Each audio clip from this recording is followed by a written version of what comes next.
So, hi there. I don't know if I didn't save it beforehand or if it was too long. I did an hour audio talking about actually yoga more than ayurveda. But yeah, I didn't. I mean, if I have to save it somewhere, if I do it beforehand, it's actually more complicated that way. The live is easier, but because then it's already there, you don't have to upload it and stuff. First save it and then upload it and all that.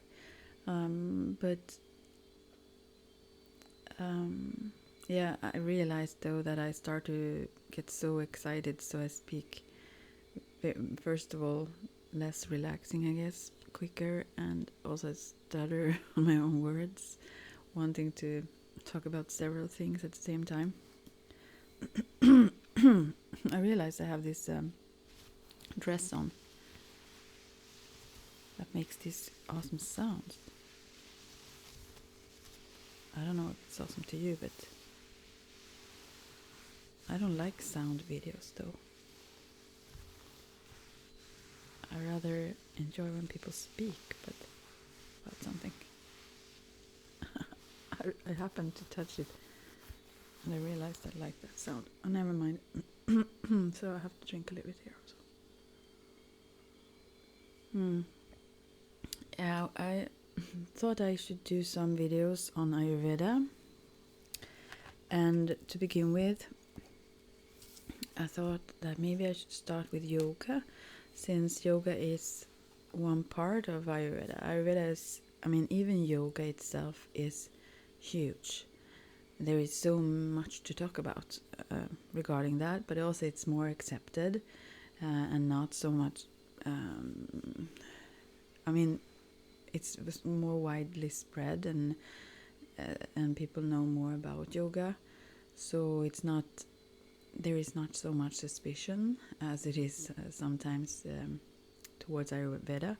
I've been questioned a lot and even aggressively accused for charlatanism, being a charlatan or whatever, because I work with those methods, which I really don't get why. Since first of all, it's very cheap, and you can do a lot of home remedies or lifestyle changes that would benefit you and so on, and it's easy to also quickly see if it works or not. So and the whole purpose is to make you know yourself better, so that you can actually know from within what you need. It's not like an outer set system that says what you're going to do or think or whatever. It's more about getting. We sometimes are sidetracked so far from our true nature or knowing ourselves. So we need to balance ourselves to find our way back to who we are, and knowing that. Also instinctively, actually, when you talk about the body, like certain animals, most animals, they just know what they need when it comes to what they would eat or whatever. And we have that, but we have digressed quite far from it sometimes to be aware of it.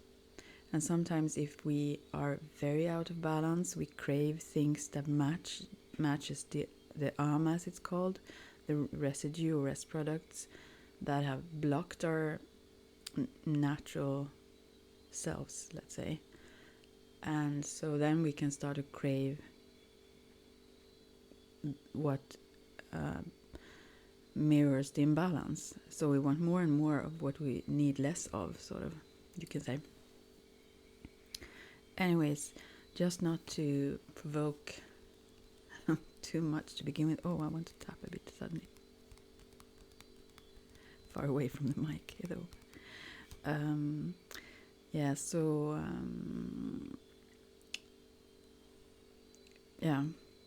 I thought that it's a good start, because the whole system of Ayurveda is so huge. So it's better to start with something, that people are more maybe open to. I don't know. So when it comes to yoga as well as Ayurveda itself, it's holistic. It's about the wholeness. So even if you talk about certain parts, there is so much more to it. You can't divide.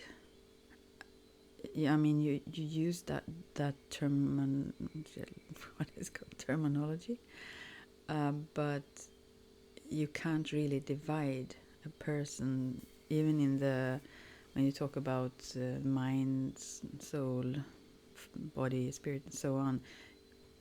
It's you can talk about that, and it can be useful to do so, but it's a wholeness. It's not divided. So as well as we are not divided or separated from nature or anything else around, as we sometimes think as well, or each other. So yeah, anyways, for one, okay, I think about several things now, so but one thing, for example, when it comes to the whole, I mean, in Ayurveda it's seen as an imbalance to be too restricted. If you would stay, for example, if you find out what your prakruti is, your basic dosha balance, then if you would very strict keep to that, whatever is balancing that is an imbalance in itself. Is seen as that in Ayurveda. So it's rather to get in touch with your inner self and follow that. And if you, for example, forget about certain things, if it would be herbs or whatever, then you probably don't need it as much. That's also another thing.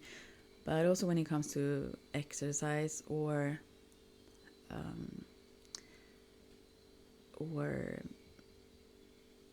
what you eat, it's seen as more harmful if you do something you don't like, or more beneficial if you do something that you do enjoy or like.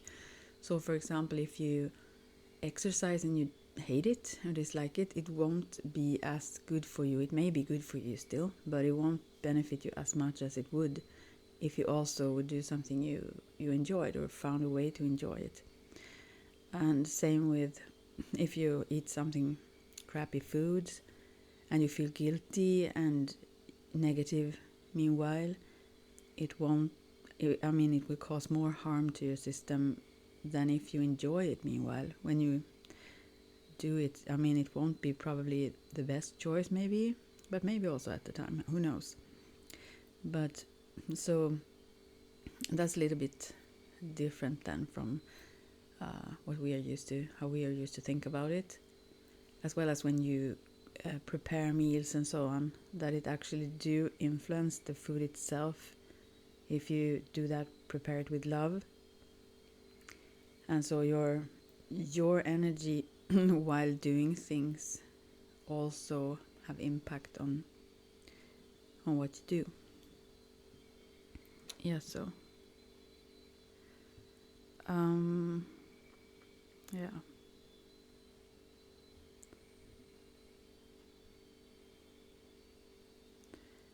And so yoga is very much about the to connect body and soul, for example, and also to balance all of your chakras and all of that. And a lot of dis-ease, both diseases as such, but also being not at ease, comes from being out of balance. So it's very much about balance. And also that in turn is so closely related to the feeling of being separated or isolated, and feeling that you are different and disconnected, So yeah.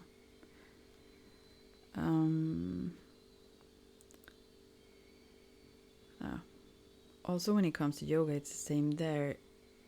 It's an imbalance if you get into it too energetically, or if you take it too, if you are too like lazy or slack when it comes to them.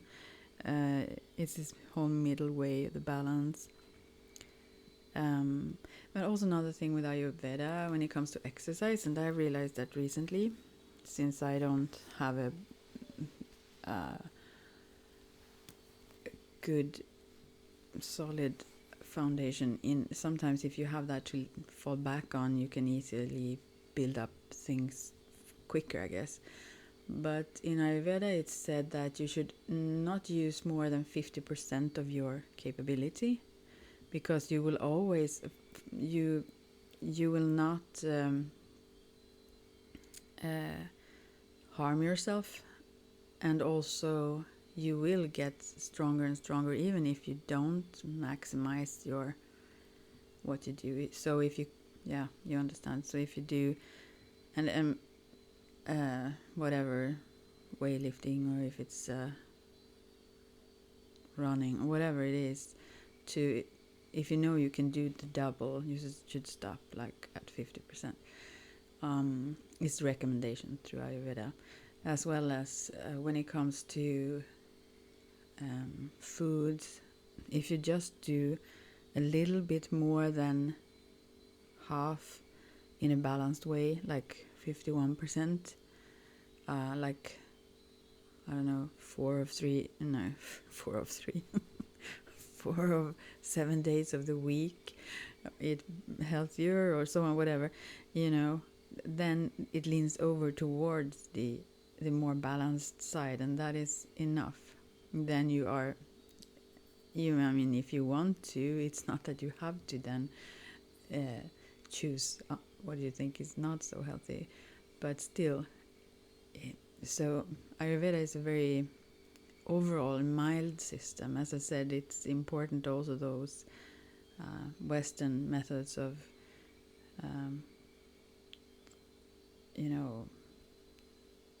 operations and in acute situations and so on, but mainly the methods of Ayurveda is very mild.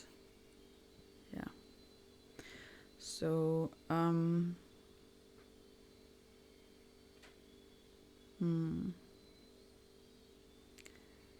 in yoga, it's very much about how you do it, or with what focus rather than what, and also for how long. So it's better to do something shorter time with full focus than a long scattered session of sorts.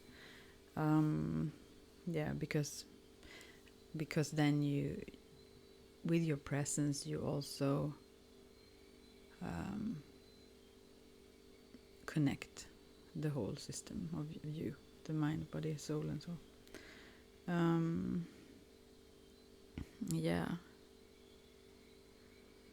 So it's about the middle way, and also, as I said, there are even books about yoga and the mind, and Ayurveda and the mind, and also in yoga, Patanjali, I said before, is he wrote a book.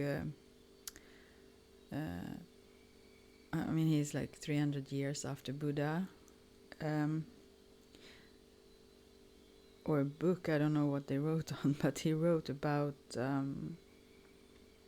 or if someone wrote it about what he said, I don't know. But it was about thought control, anyways, how that impacts.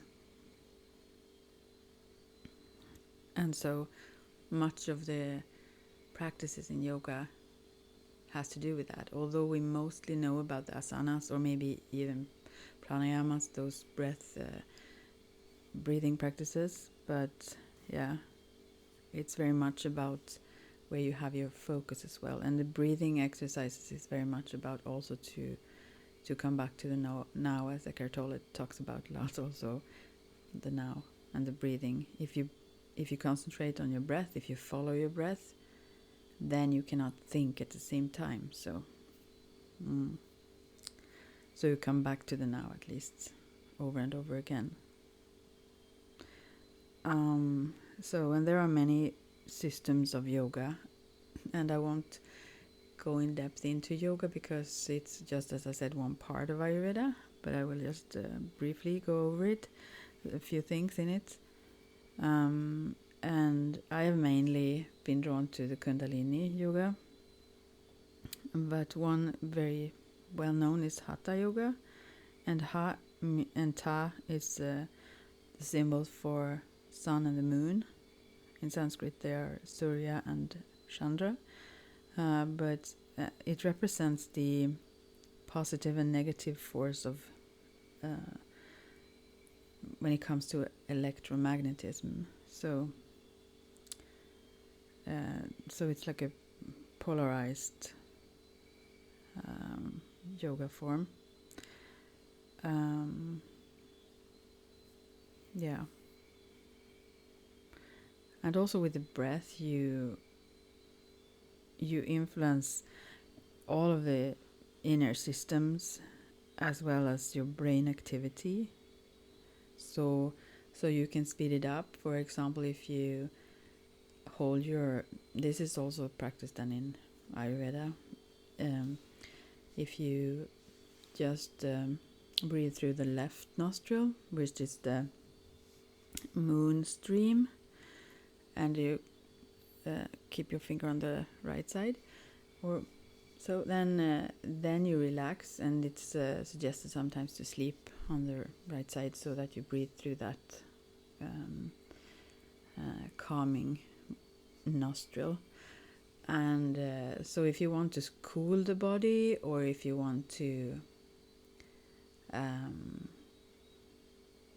sleep and calm down or relax, you can do that for a little while, or even alternate the breath that balances harmonizes the both sides of the brain.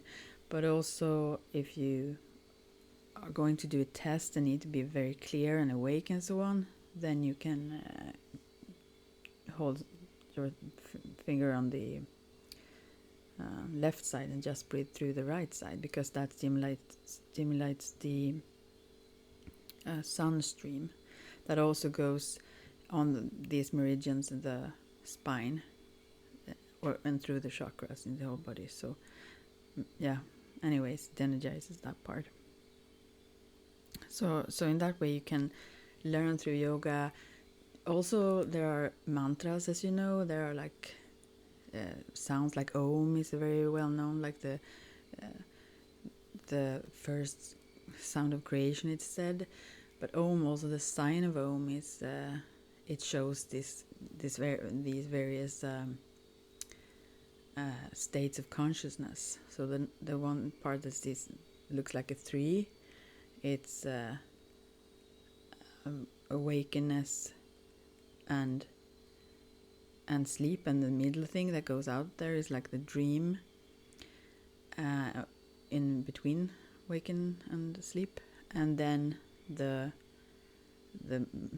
thing that looks like a moon, sort of, that is samadhi, and the dot is nirvana. So the wakenness and the sleep and the dream, they are connected, they are always there.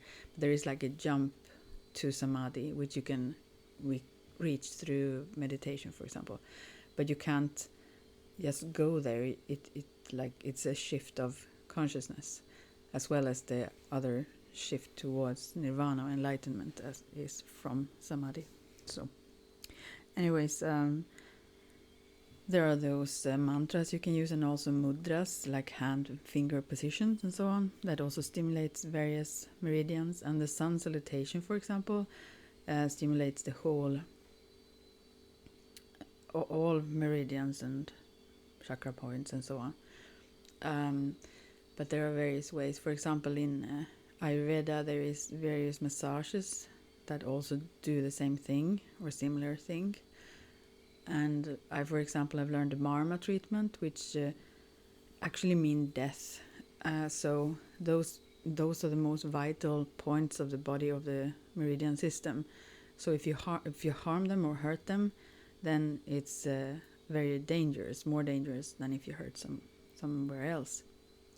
So, but that is also developed in India before it reached China, where it became acupressure or acupuncture. And so there are also marma puncture, but I don't do the one with needles, but just the fingers. And also you use various oils. There are, when it comes to the doshas, the vata, pitta, kapha, there are also sub doshas. So there are 5 for each dosha that you can also feel at the tip of the fingers when you test the pulse of the wrist of someone. And related to each of those sub doshas, there is a certain oil that you use when you do that whatever the person specifically need. And you also use certain fingers that, or rather you avoid to use the finger if it's, for example, excess of vata, then you don't use the vata finger, that one that have that more of that energy in the finger. So you use only those fingers that matches what the person need to add into their system, more of them. So it's various ways to work it, but the aim is the same. Yeah. So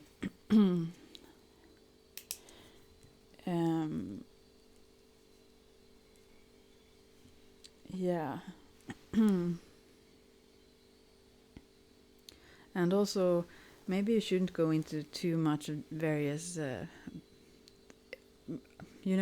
as I mentioned, I also do, I forget to talk slowly or relaxing up because I get so into the subject, but I also do witchcraft and munaki, which is a shamanic practice, and they are so closely related, as well as, oh, my cat is here, as well as whatever else I do.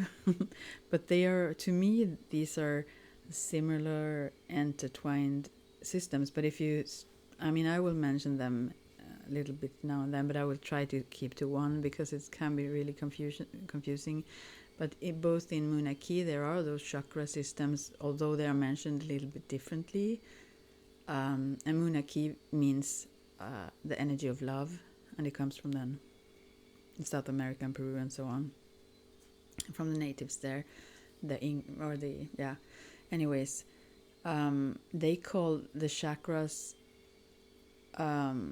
navis, which means eyes, and I think that's fabulous. I really think that is correct, because although we know you can see through the third eye, being like a psychic, but you can actually see through each of the chakras, not visually then, but you can perceive and get information through the experiences of the chakras. So I really love that expression they have. Anyways, so sometimes it varies a bit, but the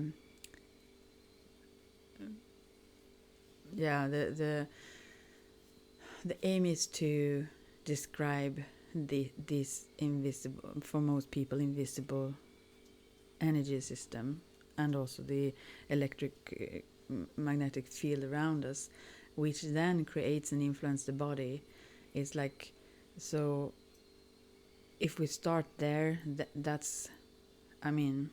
is also one thing. I should have started with that. But when it comes to Ayurveda, why we always talk about the doshas then is not because it's just fun. No, it's because that's where you first start to feel the imbalance before it have manifested into disease. If there is a long time imbalance in the doshas that stays, or if it's a huge imbalance, then it will create disease. So if you then can register it and correct it or balance it before it manifests heavily into the body, it's more a vibration then.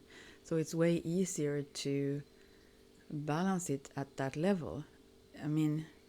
It can be balanced later on, of course, as well, if you know how to balance it. And we still balance the doshas in Ayurveda. But it's way easier if you can tune in and feel it before. So so therefore we talk a lot about the doshas, yeah. And there is no great translation for that word, even it's Swedish or English or so. But also Sanskrit is is seen as a holy, just a holy language, like the influence the sounds have on the energy system, or in the or on the chakras and so on. It's seen as a very holy language. So the mantras that are used are also usually Sanskrit mantras. You can obviously change it, and it's better if you don't know the meaning of the if it's just a vibration or sound. It's easier to relax to it. Also, that's another reason, but that's why also sometimes when people talk about these methods, or both Ayurveda and yoga and so on, they keep using certain words that come from there, because of the magical almost impact it has. So so when there is also, for example, Raja Yoga. Raja means king, so it's the king of yoga, and that is more like specifically focused on gaining full control over your mind. But then again, Kundalini is like the universal energy yoga. It's like the highest yoga. So, but it's very much about control, but not in it's still in the middle way. It's still in the balanced way. So, but of the body and breathing and thoughts and so on. And that can seem like extreme or a lot, but what else can we do than try? Because the alternative would be to be out of control or not have control. And so as we have much more potential than we think when it comes to that. So is there something else I want to say here? Also the breath is very important. In Ayurveda, the digestion is very central, because it's like it concentrates on the physical, although all levels it's about the wholeness and the holistic view. Still, the digestion is what creates our bodies, and it's very much focused on that. Through that, all kinds of systems, both that if it works well, we don't create ama that causes blockages and harmful things in both the energy system and the physical of the body, but also the ability to absorb the nutrients and so on, and make all the systems of the body to function well. So that's very a core thing in Ayurveda. And I think in yoga, the breath is more the central thing. It's like the inner core of life, and and it influences the way we see life, and even like oxygen and this electromagnetic field of the body, how that influences the brain activity and so on. So when it comes to this time we live in right now, with all the things that goes on, it's really not good to not have enough oxygen. I don't mean if you are sick. I mean to limit the ability to breathe freely. That's really not good. We cannot think as clearly then. And also how our thoughts immediately influences the breathing pattern.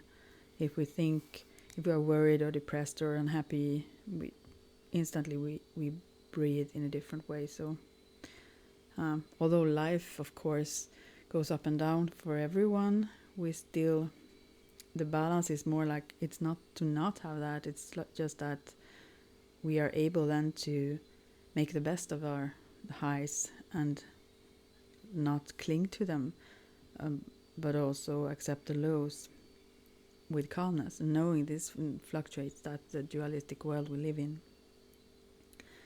Yeah. And also Chinesiology, I will put a link to her.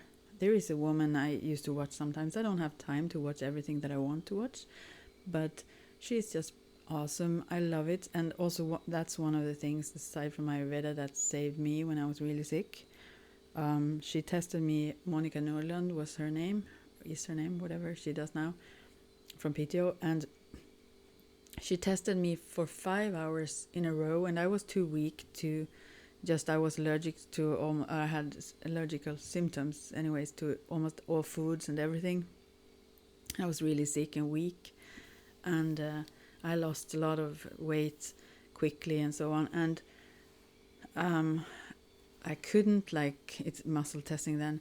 I was too weak to hold my legs or arm up, but she tested against her body for 5 hours in a row without a break.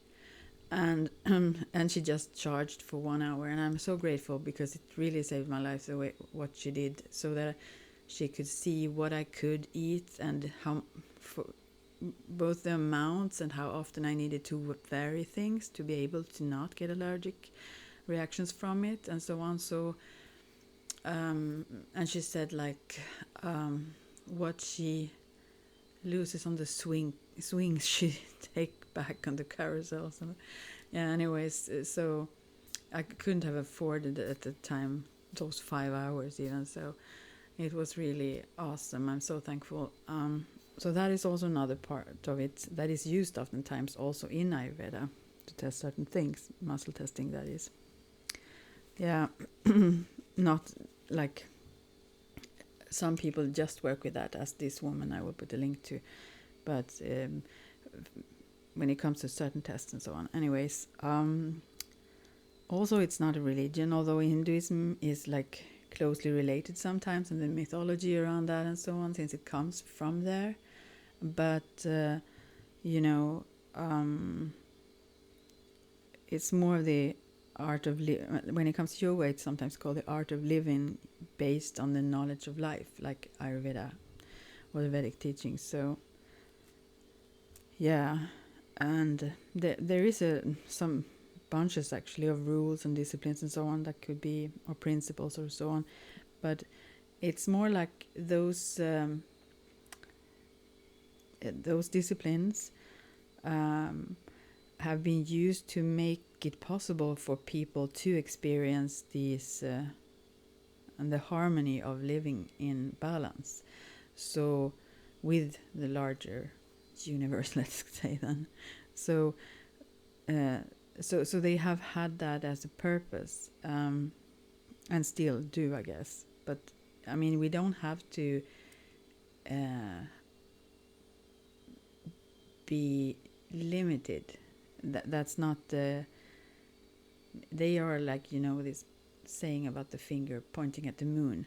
It can be useful, and for some it's very useful and so on. And but it's the purpose is to get that experience, to understand what it is.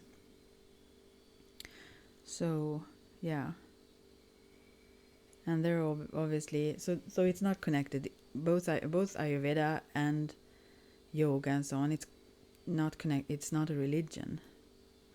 Some people may try to connect it. I don't know, but there are always fundamentalists and so on, but that try to claim to have monopoly on truth, and they oftentimes condemn yoga though, and as well Ayurveda, I guess, sometimes. Yeah, but there are those also who can claim that their way of viewing, let's say, Ayurveda is the only correct thing and whatnot. So, but yoga is a way to balance, to peace as well, and our core nature, Shanti. So, and through that if we touch that in itself efficiently break down those barriers we have, like both mentally and physically, or those traps in the matrix that we are in, whatever. So yeah.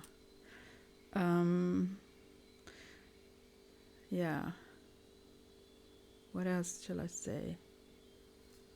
And contrary to many people, what many think when they see yoga or someone standing on the head, whatever, which is not the most common, but and it have also, by the way, there is some yoga called medical yoga, which have been created to scientifically be tested if it actually works and used in hospitals and so on, and they have a lot of proof that it's helpful for high blood pressure, certain things, and if you do whatever, I mean, there are certain things you shouldn't do then and so, but yeah, there are science also behind yoga nowadays, anyways, that it's very good, but also it's not like acrobatics, although it can seem like it. That's not the purpose of it. It's the presence that actually is the thing more, and also to listen to your body and never to pressure yourself. So, but also if you are that kind of pitta person, those like to compete a lot. So then they could, in a group setting at least, but also maybe by themselves, compete with themselves. And I, as a Vata, I have mostly Vata, especially in my thought patterns, but I also am very solid, like a rock, sort of. Also inside, not only physically, but I have a core stability that always comes back, even though I can be shaken a bit. Still, it always comes back to that totally calm person that I have in me, and I always have been like that since I was a kid. So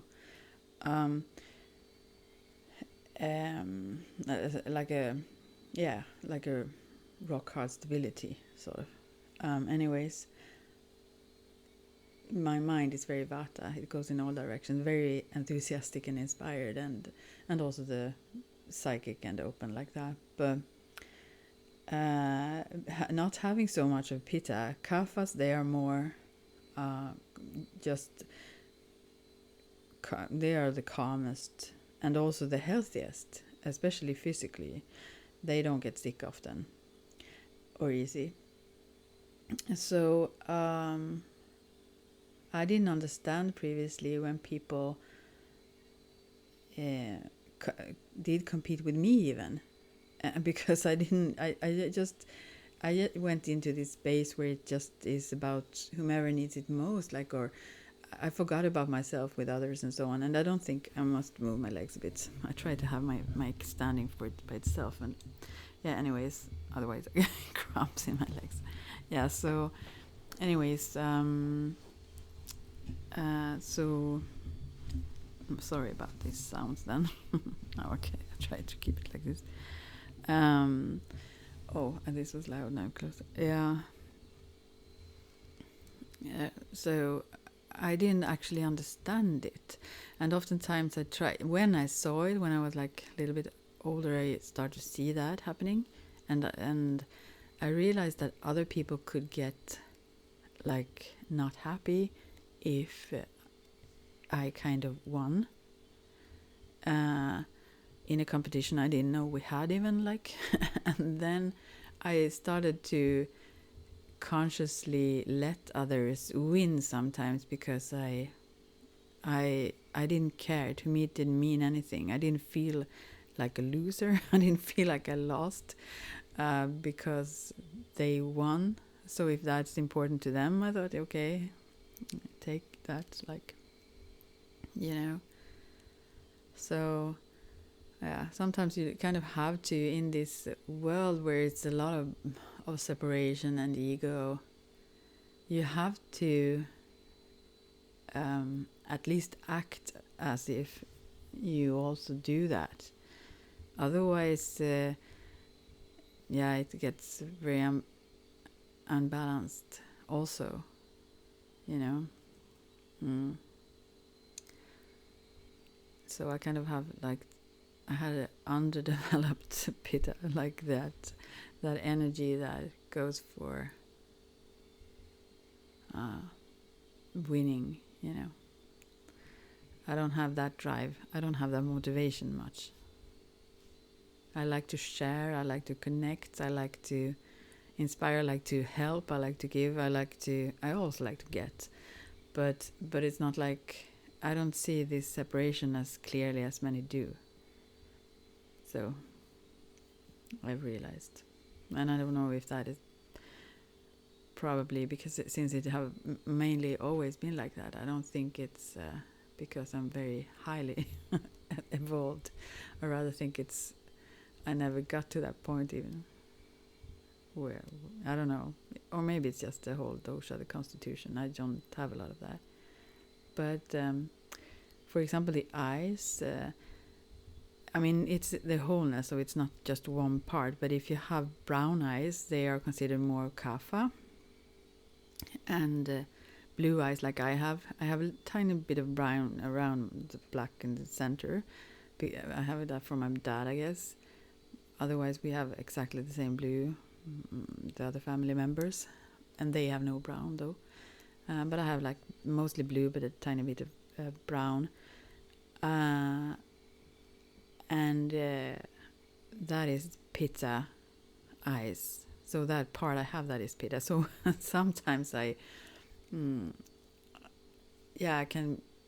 get quick. It goes away quickly. I can't be angry for long, but I can get very angry quickly at times. Not, it's not like, I don't know if I get it quickly, but it can flash up suddenly for me and everyone. No, I don't know, but, and also vatas, there are those green eyes considered. And when it comes to also not only the seasons or the times of day and night and so on, also childhood is seen as mostly kapha. They are often very harmonious, content in themselves. They don't, they are like maybe crave foods or whatever. They want a lot. They like to, collect or, things. They often have a lot of kids, those who have a lot of kapha, or a lot of things they collect or so on. They are like, almost hoarders if unbalanced. But they are pretty harmonious just and happy in themselves. And autonomous, is that a word? Easily. Anyways, when it comes to the ages of life, then pitta persons are then the youth. And that is seen in many cases. You get pimples, or if flush up in the temperament and whatever, and sexuality and so on. It's fiery. And the adulthood also have a lot of fire, drive to accomplish things and all that. Those who have a lot of obviously red hair have a lot of pitta and so, or freckles and so on also. And also then the vata is more of the spiritual also, but that is also aging then.